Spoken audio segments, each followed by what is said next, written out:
então em suas Bíblias, em Gênesis, no capítulo 37. Gênesis, no capítulo 37. É uma história bem conhecida, a história de José, do Egito, né? Gênesis, no capítulo 37, nós vamos ler a partir do versículo 5. Tá? E aproveitando já os conhecimentos dos irmãos a respeito desse texto, diz assim, Gênesis 37, 5.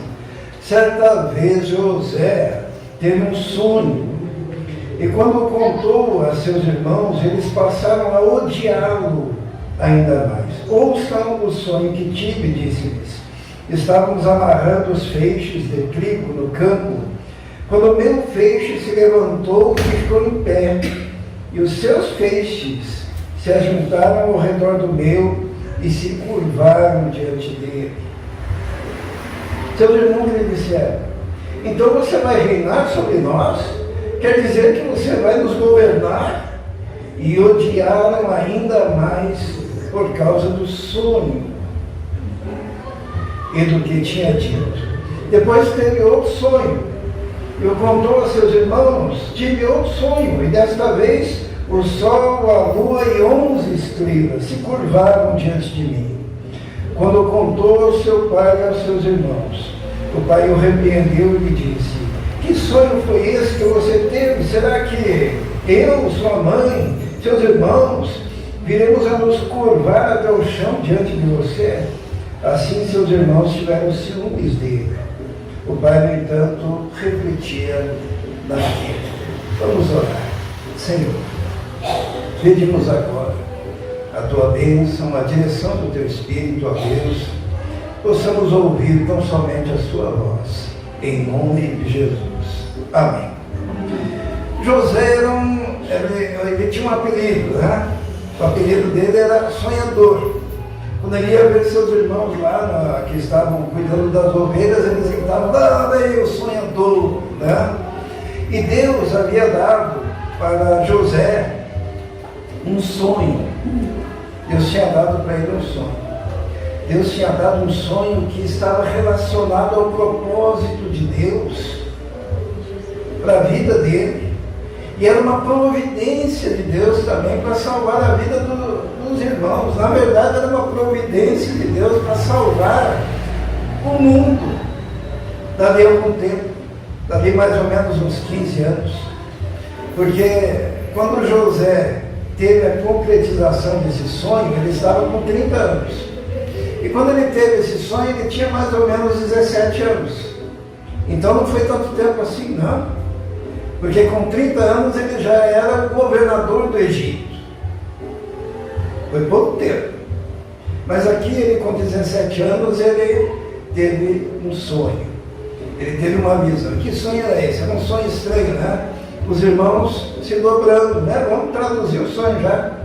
Se dobrando diante dele. E os irmãos dizem, você está dizendo que um dia você vai ser o nosso governador? E o que aconteceu? Quando ele tinha 30 anos, o sonho se concretizou, certo? Então hoje nós vamos falar sobre a concretização dos sonhos.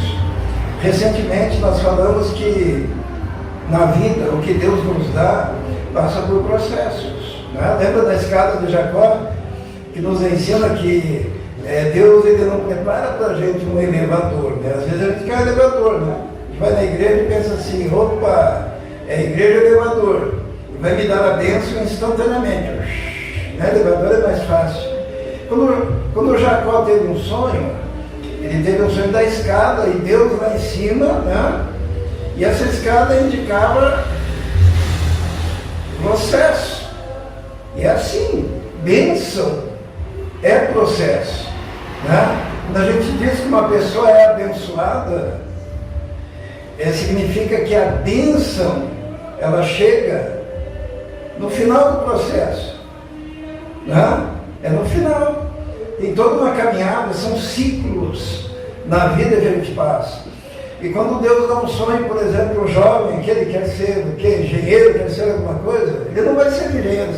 Engenheiro. Tive um sonho, você é engenheiro, daí no dia seguinte é engenheiro. Não. O que ele tem que fazer? Ele tem que ralar, né?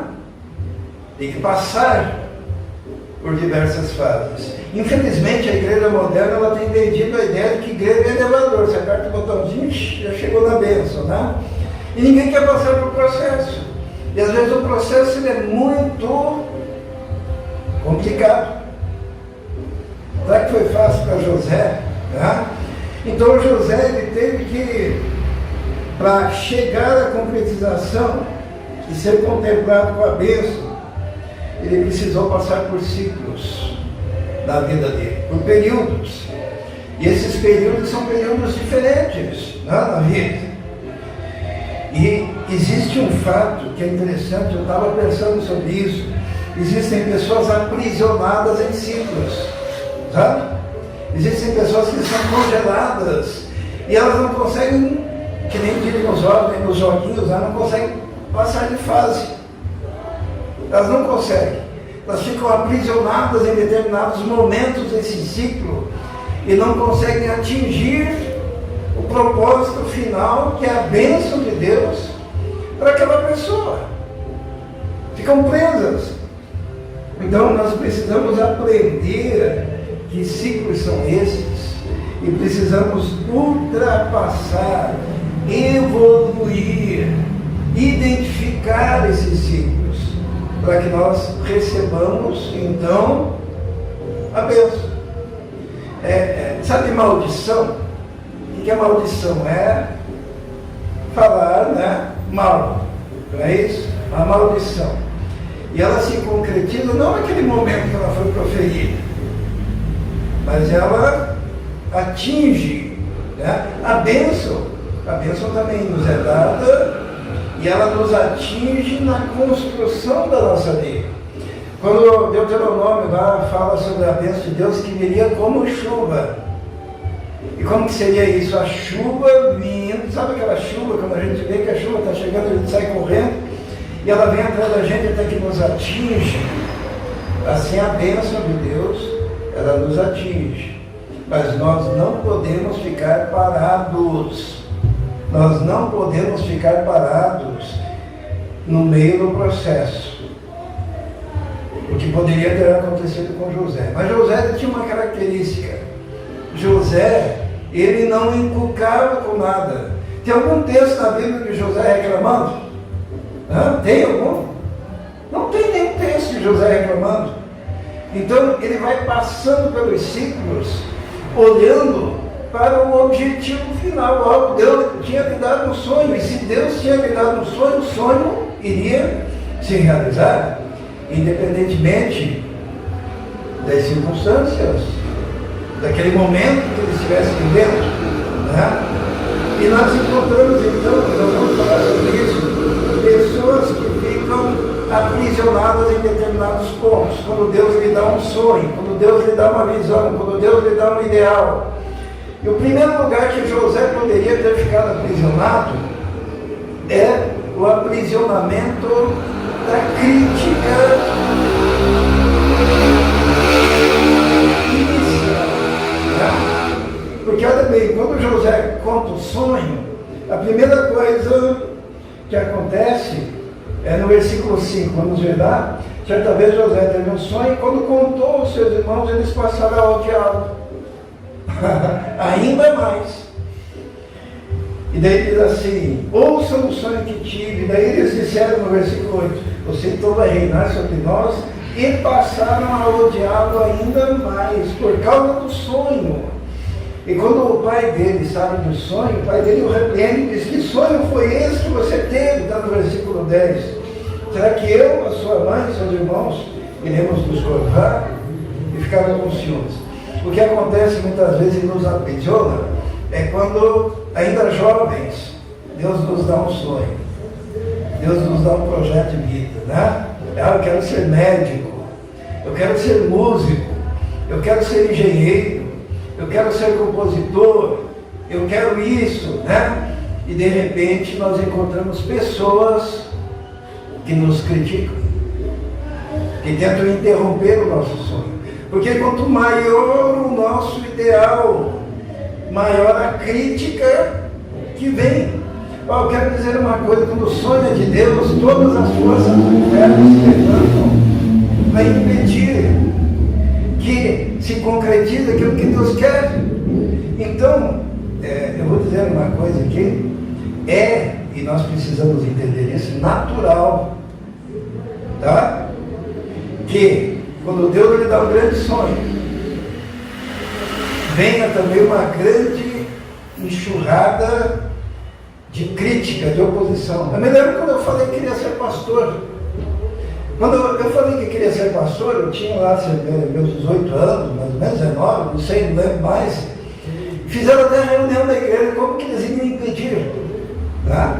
Hoje já faz tantos anos, tá? Lembra, dona Marca? Fizeram uma reunião, uma irmã da igreja me ligou, Ismael, eu era jovem da igreja, tem uma reunião lá que eles não vão te dar carta de recomendação, não vão te ajudar financeiramente no seminário, que já está decidido na reunião, e vão dizer para você esperar mais um ano, e no próximo ano eu vou pedir para você esperar mais um ano, e quem sabe assim você desista. Quando você tem um sonho, e sabe o que é mais dolorido? É quando a crítica em relação ao nosso sonho é uma crítica de pessoas muito próximas da gente, né? Aqui no caso eram os irmãos. O pai quer abortar um sonho, é um pai chegar para uma filha, para um filho e despejar um balde de água fria quando ela diz, olha, eu tenho um ideal. E normalmente o adolescente, ele é mais inseguro, ele diz assim, não, eu estou querendo, ele fica até com medo de dizer, porque parece tão distante, né? E olha a figura do pai, a figura da mãe, a figura dos irmãos, a figura dos irmãos da igreja é extremamente importante. Para quê? Para fortalecer, para dizer, vai lá, segue em frente, você vai conseguir, vai ser bom para você, vai ser uma bênção. Mas se a primeira coisa que aquela criança, que aquele adolescente ouve é uma risada, é uma crítica, é um ó, você não vai conseguir, o que você está pensando que é? Eu fico imaginando aqui nesse bairro quantas crianças que ousam sonhar no primeiro momento, mas já recebem um balde de água fria dos seus pais dizendo, nós não temos dinheiro, nós não temos recursos, você está pirando.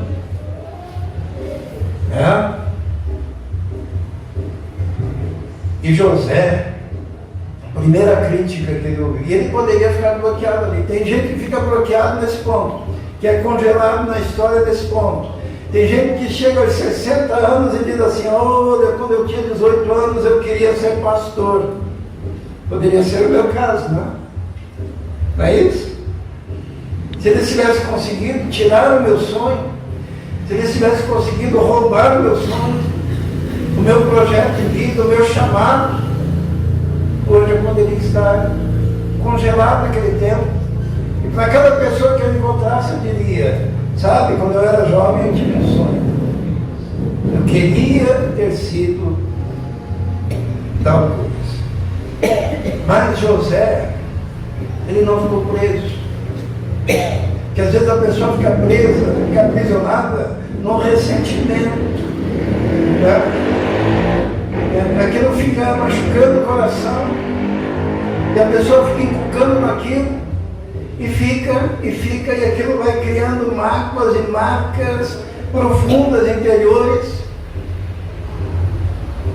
Mas nós não encontramos em José uma pessoa assim. Nós encontramos uma pessoa que teve um sonho e depois o que ele fez? Ele repetiu isso.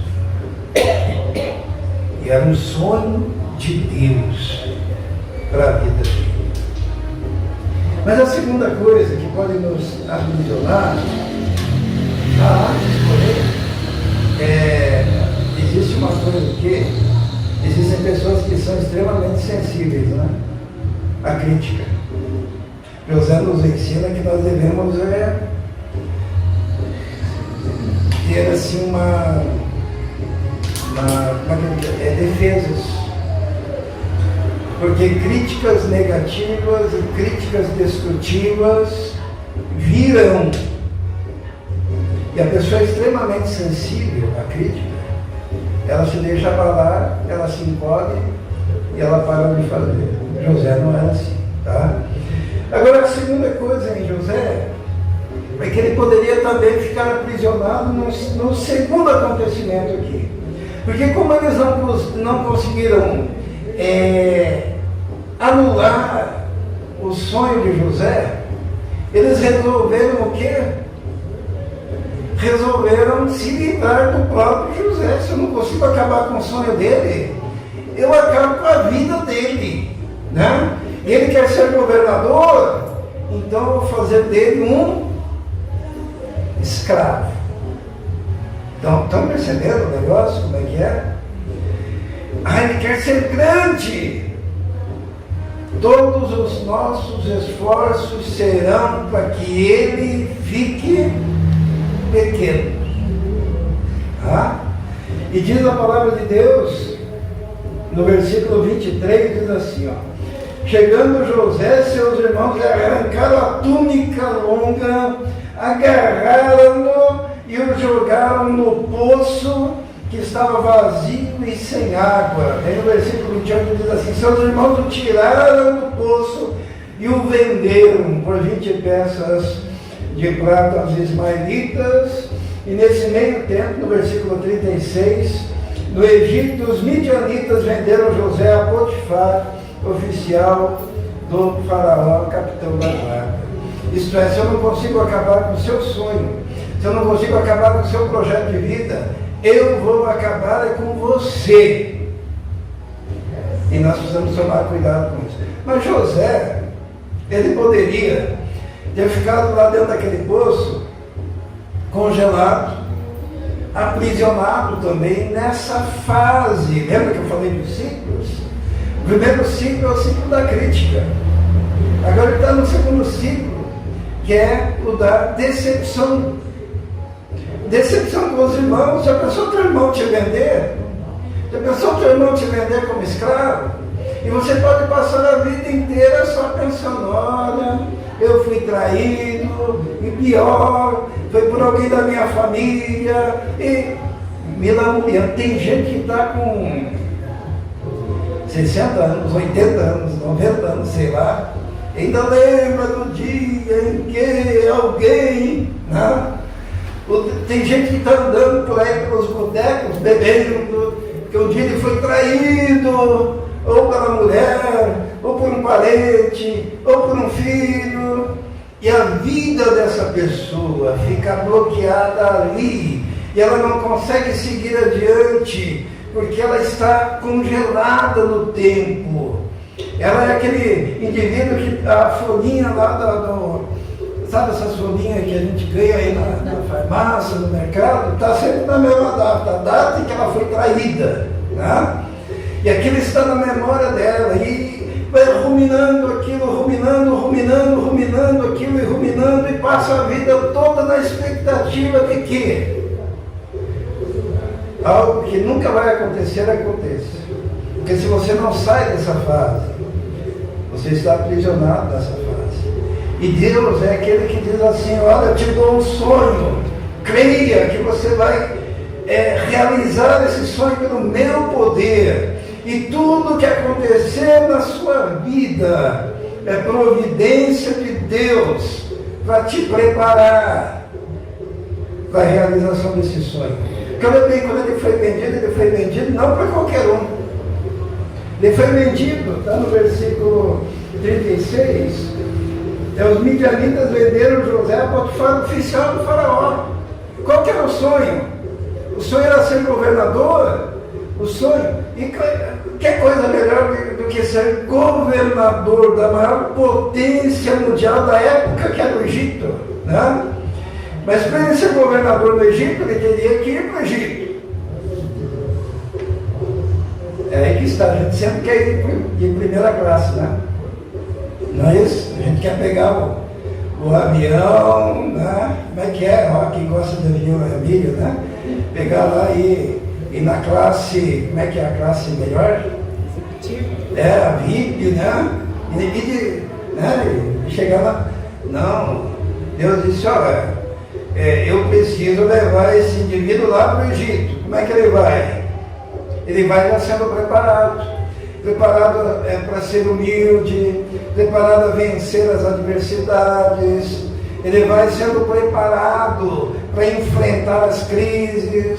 Como que um cara pode ser um dia governador do Egito se não sabe lidar com frustração, com dificuldade, com traição? Como é que você quer ser alguma coisa na vida se você tem aquele sonho de que a sua vida seja um mar de rosas, um jardim em flor?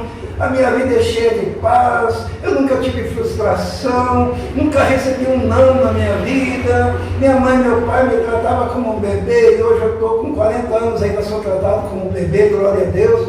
Não! Se você tem 40 anos e é tratado como um bebê, você é um retardado. Me desculpe, tá? E com 40 anos já tem que ter passado por algumas experiências, algumas frustrações, tem que ter ouvido não, tem que ter renunciado a coisas na sua vida que te eram caras, porque senão você é um imaturo. E José, ele não ficou aprisionado nessa frustração de ter sido traído pelas pessoas mais próximas, mais íntimas, mais caras da vida dele, seus irmãos. Sabe, nós temos aqui como igreja um grande desafio, né? Os botecos vivem cheios e as músicas que mais fazem sucesso são as músicas de... Será que eu posso falar essa palavra? Ninguém vai se escandalizar? Pelo sorriso já sabe a palavra, né? As músicas, a gente até ouve, né? Aquelas músicas que falam de traição, que falam de perdas amorosas, aquelas coisas, não é isso? Tem gente que está preso nisso. E daí corre para o boteco, toma a sua cachaça, fica ouvindo e com dor de cotovelo, chorando, 1 ano, 2 anos, 10 anos, 20 anos, 30 anos, 40 anos, passou a vida preso, congelado. Agora José, de quem nós não ouvimos reclamação na boca dele, ele seguiu em frente. Ele seguiu em frente. Deus estava conduzindo a vida dele. Então, nós chegamos a mais um lugar onde nós não podemos ficar aprisionados. E tem gente aprisionada nesse ponto do ciclo. Vamos abrir em Gênesis, no capítulo 39, a partir do versículo 6. Lembra, José foi vendido para a casa de Potifar. Agora olha o versículo 6, do capítulo 39. Assim deixou ele aos cuidados de José tudo o que tinha, e não se preocupava com coisa alguma, exceto com a sua própria comida.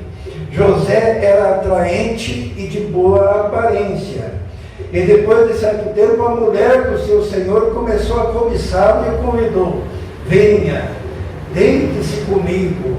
Mas ele se recusou e disse: meu senhor não se preocupa com coisa alguma de sua casa, e tudo que tem deixou aos meus cuidados. Ninguém desta casa está acima de mim. Ele nada me negou a não ser a senhora, porque é a mulher dele. Como poderia ele então cometer algo tão perverso e pecar contra Deus? Então, o que aconteceu aqui? José chegou na casa de Potifar, a mulher dele deu em cima dele. E não só uma vez, no versículo 10 está assim, embora ela insistisse com José dia após dia. Olha só, ela ficava no pé do José, porque ele era um bonitão, né? Diz que ele era atraente, de boa aparência, e a mulher estava louca por ele, só que ela era a mulher do Potifar, né? E dia após dia, até que num dado momento, ela, versículo 12, ela o agarrou pelo manto e voltou a convidá-lo: venha, vamos, deite-se comigo. Mas ele fugiu de casa, deixando o manto na mão dela. E daí o que aconteceu? Ela falou para o marido: ele tentou me agarrar, ele tentou me estuprar, né? E José foi parar onde? Na cadeia, né? José foi parar na cadeia. Por que ele foi parar na cadeia? Porque ele foi honesto, porque ele foi justo, porque ele foi correto, porque ele foi consciencioso, por causa de Deus. Ele diz assim para aquela mulher: como poderia eu pecar contra Deus fazendo isso contigo? Então ela armou todo aquele esquema, ele foi preso. E tem gente que fica preso justamente nesse ponto, porque fica aprisionado na decepção espiritual. É o indivíduo que fez o certo, mas na sua vida aparentemente deu errado, né? José fez o certo, foi preso. Porque tem gente que tem expectativa de que com Deus a gente negocia, né? Eu vou fazer o certo e Deus vai me abençoar, né? Eu vou fazer o certo e daí vai dar tudo certo na minha vida. É aquela percepção de uma troca, né? É uma relação de eu faço boas obras e o Senhor me abençoa. Tem muita gente que vai na igreja para dizer: eu vou na igreja para ser abençoado, né? Eu não vou roubar porque eu quero ser abençoado, eu não vou adulterar porque eu quero ser abençoado. E na verdade, como José mesmo nos ensina, a gente faz o que é certo, sabe por quê? Porque é certo. Ele não faz troca, tá? A gente faz o que é certo, porque é certo. A gente faz. E daí, tem muita igreja que faz a troca, né? Coloca na hora, faça 7 semanas e você será abençoado, né? Faça tal coisa e você será curado. Faça tal outra coisa. E daí é aquela troca com Deus. E Deus quer abençoar, mas não nessa base.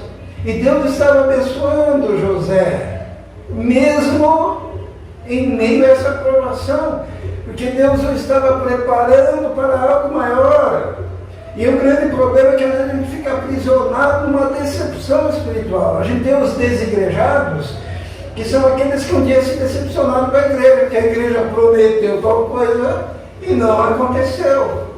Agora, quando você faz o que é certo, você tem que fazer o que é certo, porque você tem caráter, porque você ama a Deus, porque você tem temor, porque você respeita a Deus, porque você quer adorar a Deus. Você faz o certo, porque a Bíblia nos ensina a fazer o certo, e não como instrumento de barganha de troca com Deus.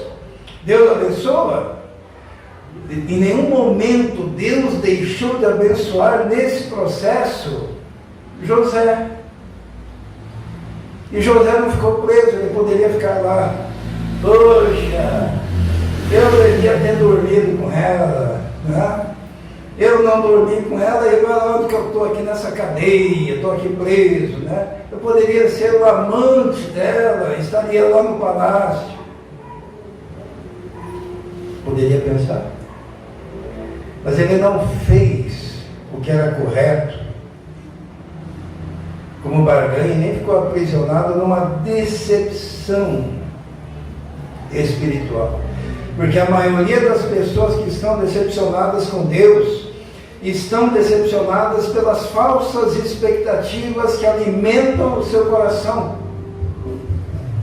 esquecendo que Deus, quando nos abençoa, quando Deus ele nos cura pela sua graça, Ele nos cura pelo seu amor, Ele nos liberta pela sua vontade que tem de nos proteger e cuidar de nós, como cuidou de José.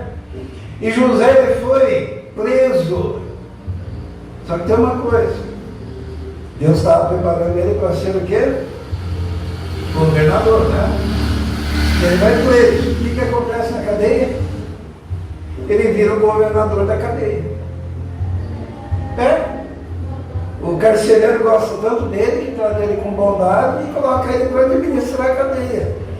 Porque assim, a gente quer começar por cima, né? Governador do Egito. A gente não quer ser governador da cadeia, né? Não é?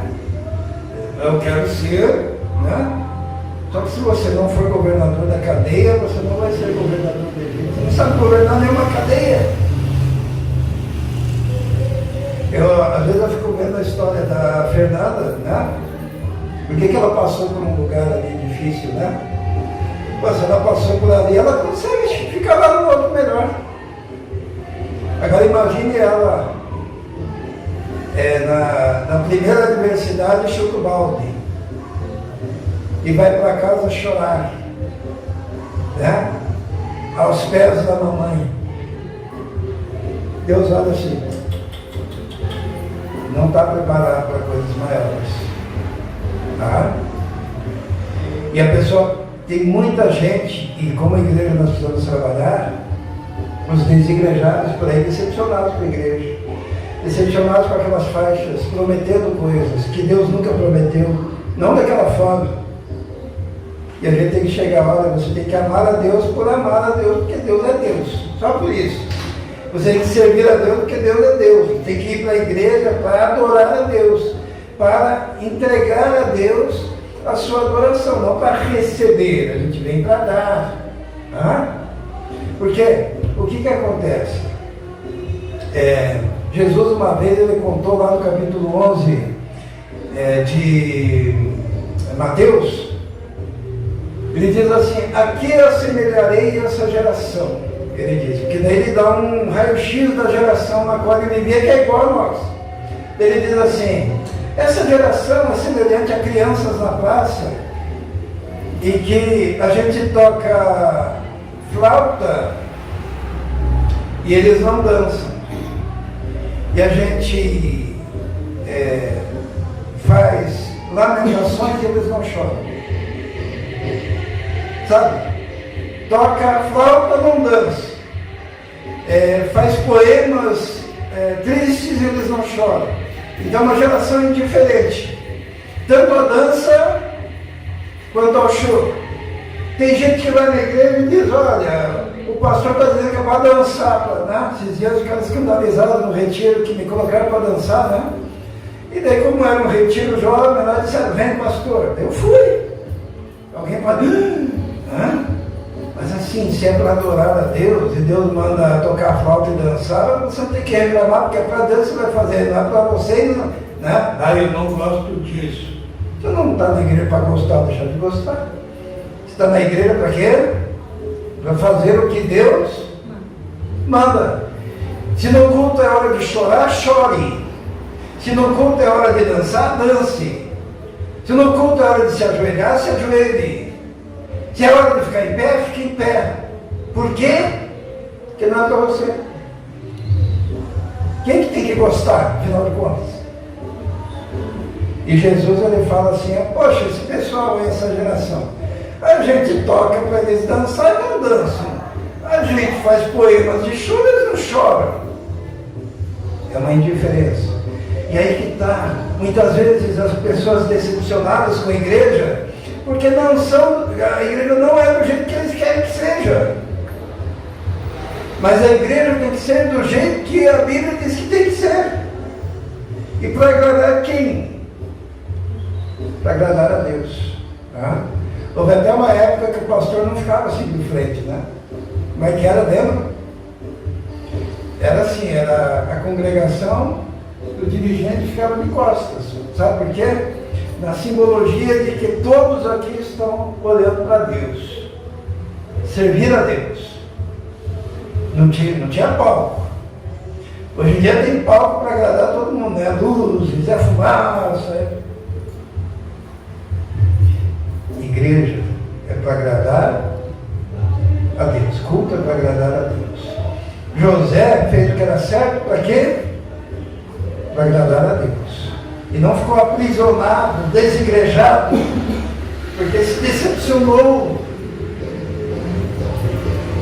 né, com o fato de ter sido honesto. Se você é honesto, parabéns. Você só está fazendo o que tem que fazer. Né? Então, tem gente que está aprisionado. E tem outros grupos que ficam aprisionados nessa fase também, porque quando o mundo oferece algo, como a mulher do Potifar, eles trocam. José poderia ter trocado o sonho dele, a bênção dele, por uma noite de prazer. Ou por um período de aventura. Ou como Esaú, que ele trocou pelo quê? A primogenitura por um prato de lentilha. E o diabo vai oferecer isso para tirar o foco. Finalmente, irmãos, lá na cadeia, aconteceu o seguinte, que 2 caras foram presos. Nós vamos ver ali, no capítulo 39, no capítulo 40, no versículo 1, diz assim: algum tempo depois, o copeiro e o padeiro do rei do Egito. Olha, os irmãos estão percebendo? Ó? José foi proposto, foi vendido lá no palácio, para o Potifar, que era funcionário, capitão, e agora, estando na cadeia, quem que vai lá naquela cadeia? O padeiro e o copeiro do faraó. Estão percebendo como ele está se aproximando da bênção? E daí lá, eles têm um sonho, né? Nós vamos resumir o sonho. José acaba interpretando o sonho, né? E diz assim para o copeiro: copeiro, é o seguinte, esse sonho significa que você, daqui 3 dias, vai estar servindo o rei novamente, vinho do rei. E padeiro, daqui 3 dias você vai ser enforcado, vão descer para a sua cabeça. Né? Coitado do padeiro, né? E daí, a única coisa que o José pediu para o copeiro, o que foi? Lembre-se de mim. Lembre-se de mim. E o que aconteceu? Vamos ler lá no versículo 23. O chefe dos 40, 23. O chefe dos copeiros, porém, não se lembrou de José. Ao contrário, esqueceu-se dele. Então, essa é mais uma parte que pessoas ficam aprisionadas nesse ciclo até conquistar os seus sonhos. Porque eles não conseguem largar o ressentimento de ter sido esquecido. Irmãos, nós vivemos hoje numa sociedade especialista em esquecimento. Uma vez eu fundei uma igreja, e daí eu comprei uma Yashica. Já ouviram falar de Yashica? Yashica era uma máquina fotográfica antiga. Naquela época não tinha celular. E tinha Yashica. Então tudo que acontecia na igreja a gente tirava foto, né? Então a gente era um grupinho pequenininho lá na Petroclube, tirava foto, daí começou a aumentar, tirava foto, comprou um terreno, tirava foto, com aquela Yashica, né? Que é uma máquina fotográfica de rolo. Lembra, né, Miriam? Que a Miriam é fotógrafa, né? Aí o que aconteceu? Então, um belo dia, depois de muito tempo, uma bela irmã lá da igreja, um belo dia, ela liga para mim e diz: pastor, estão pegando todas as fotos em que o senhor aparece e querendo jogar fora. Mas daí eu corri e roubei o álbum para não perder Daí eu pensei, estão querendo me apagar, né? E a irmã Dilcha falecida, ela disse assim: não, mas eu escondi muito bem o álbum. Sabe por quê? Eles queriam tirar a minha imagem da fundação da igreja, uma igreja que eu fundei, lá pelos seus motivos. Mas hoje nós vivemos na sociedade do apagamento, não é isso? Alguém aqui já foi, como é que é o termo, não é apagamento, né? Deixa eu ver se devia ser. Cancelamento, né? Alguém aqui já foi cancelado? O que é cancelado? Eles param de falar de você, eles param de te convidar, eles param de... Se você chega num grupo, eles não falam contigo, eles se afastam e eles fazem questão de fazer com que você se sinta cancelado. E sabia que isso daí pode bloquear o ciclo da sua vida? Porque você fica com aquele ressentimento de estar sendo cancelado, de estar sendo esquecido. Nós que estamos ficando um pouquinho mais velhinhos, às vezes a gente sente no coração uma dor de ser esquecido, né? Vai ter festa, quem que nós vamos convidar? vamos convidar os jovens, né? Vamos convidar velho para quê, né? E daí os velhos ficam lá, né? Ficam lá tomando cafezinho, assistindo um filmezinho, né? Não que os jovens não possam ter esse momento, mas quando isso é suscetível, de repente, esse cancelamento, esse esquecimento se torna estabelecido. Quando eu levei as crianças lá no asilo, quantos cancelados tinha lá? Durante o ano. Quantos que eram os idosos? Eram uns 80, mais ou menos? Oi? Quase 100 idosos, né? No final do ano, o idoso ele pode, quer dizer, na verdade ele pode todo final de semana se a família quiser, né? Mas no final do ano, Natal, o idoso pode ser levado para passar a ceia do Natal com a família, certo? Quantos dias? Você lembra que foram? 2, 3. Foi um em 100. Um idoso foi convidado para passar a ceia de Natal. 99 esquecidos. Só que se isso, no decorrer da nossa vida, marca o nosso coração, de ter sido esquecido num aniversário, ou na igreja, né? E isso pode fazer com que a mágoa renasça no nosso coração. Mas com José não aconteceu isso. José não ficou ali preso nesse esquecimento, porque ele continuou sendo o líder e governador da cadeia. E daí o que aconteceu? 2 anos depois, 2 anos, chegou o tempo em que Deus olhou para o José e disse: agora sim, agora você está preparado para ser governador, agora você está preparado para viver o seu sonho, agora você está preparado para ser usado por mim, agora você está preparado para salvar o povo de Israel, que naquele tempo era o clã de Jacó. Agora você está preparado para salvar as nações aqui em volta, porque há uma fome no mundo conhecido de então. E daí Deus, e aí que está o problema, né? Às vezes a gente não entrega os problemas nas mãos de Deus. Porque você pode depender do copeiro, você pode depender lá do padeiro, né? Você pode depender da mulher do Potifar, você pode querer depender do Potifar, você pode querer depender de você mesmo e dizer: olha, lembre de mim, fale com o faraó a meu respeito, para que ele me tire daqui. Você pode fazer isso na sua própria força. Mas na hora certa, quem que agiu? Deus. No capítulo 41 diz assim: ao final de 2 anos, o faraó teve um sonho.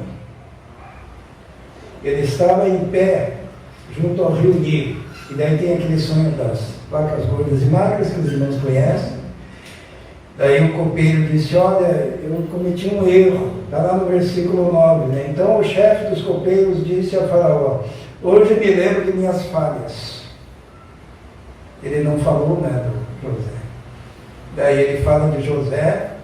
José é levado para interpretar o sonho do rei. José aconselha o rei, né, o faraó, e diz assim: olha, para que se resolva a grande crise que vai haver no mundo todo, conhecido da época, você precisa escolher um homem que seja bom em administração. O faraó olhou: mas o cara bom em administração que eu conheço é você. E disse: então você, a partir de hoje, será o governador. Tudo estará debaixo das tuas mãos, menos as questões de Estado. E todos devem te obedecer. E os irmãos conhecem a história, quando ele foi colocado no comando de toda a terra, né? Mas eu gostaria de ler, para nós encerrarmos, no capítulo 43, versículo 26. 43, 26 do Gênesis, diz assim: quando José chegou, eles, os seus irmãos, o presentearam e curvaram-se diante dele até o chão. Lembram-se do sonho? Concretizou-se? O que acontece é que se Deus falou, vai acontecer.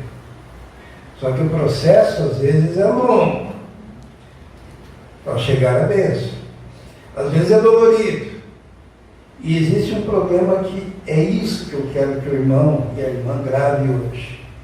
Você pode ficar congelado no meio do caminho, no meio do processo,